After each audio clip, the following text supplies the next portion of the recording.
this. It's a motor.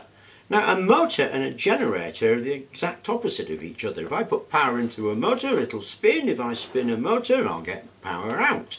So if I connect this up to my voltmeter and give it a spin, we're going to get some voltage out there and we're going to get some milliamps out there. Now I haven't put it under load because if I spin this with the best will in the world, I might manage a volt. So I'm getting about a volt or so out of that. Now, I'm not getting a volt or so out of that because that's a rubbish motor. Actually, it's quite a good motor and actually makes quite a good generator. I'm getting a volt or so out of it because I can't spin it any faster.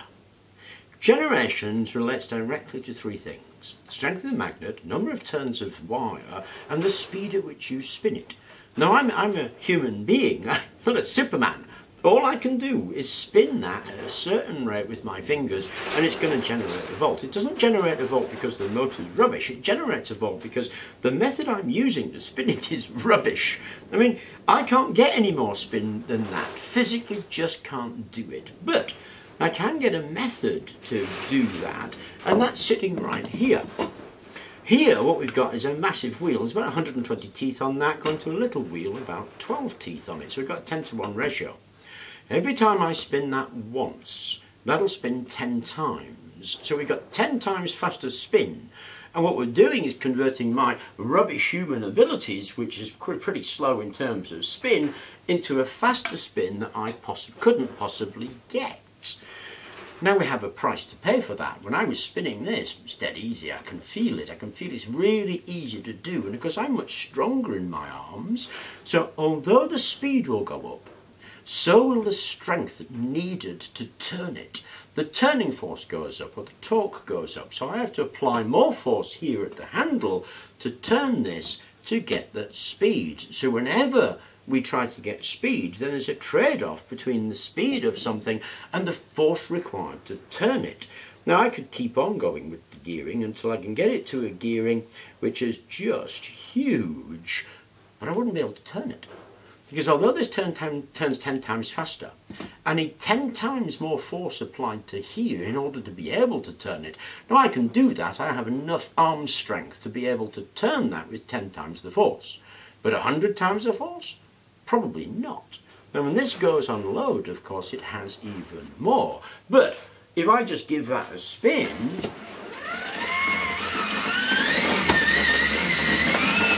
I can get 36 volts out of that really easily, no problem at all. Enough of a voltage that we can light up a lighting panel. We can do that, no trouble. If I'd connected the motor and spun it with my finger, then not a chance. But when I do it like this, easy peasy.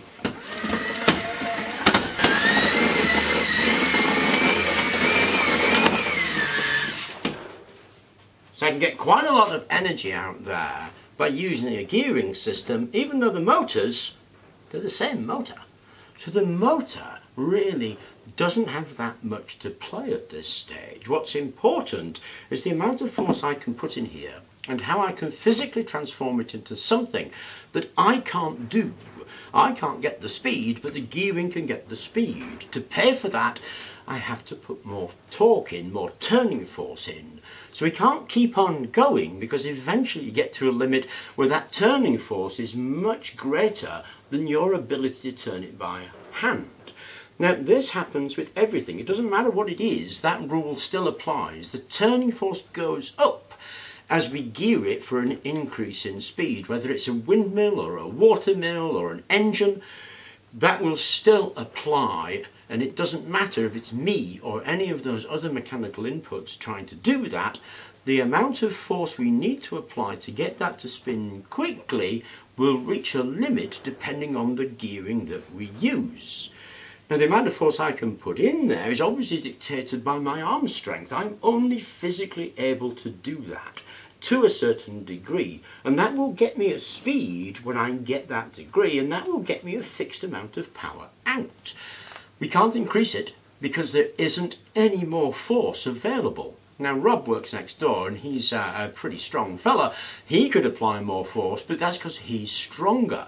If I want to get that to spin even faster with more gears, I need to apply more force and I need a stronger guy. And the same is true of windmills. If you want a windmill to spin faster, it's no good putting more gears on if the wind force isn't available to turn it. And the same with water. So the amount of force we can apply is fixed by what we apply to it. That is my arms, my legs, some wind, some water, an engine, doesn't matter.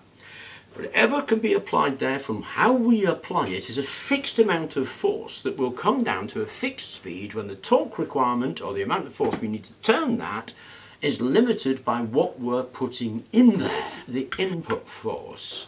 So when I turn that by hand, of course it's a rubbish generator. There's nothing to do with the motor. And it's got to do with the mismatch of how I'm turning it, because as a physical human being I can't possibly turn that fast enough. With gearing, we're matching up better, but we have a price to pay. The more speed, the more torque. And you will reach a limit with that. The torque that can be applied at the input is going to be limited by what you're applying to the input. So if your wind isn't strong enough to turn it because the torque requirement to get the speed because of the gearing you put in is too great, it's not going to turn. It's the same thing with hand cranking.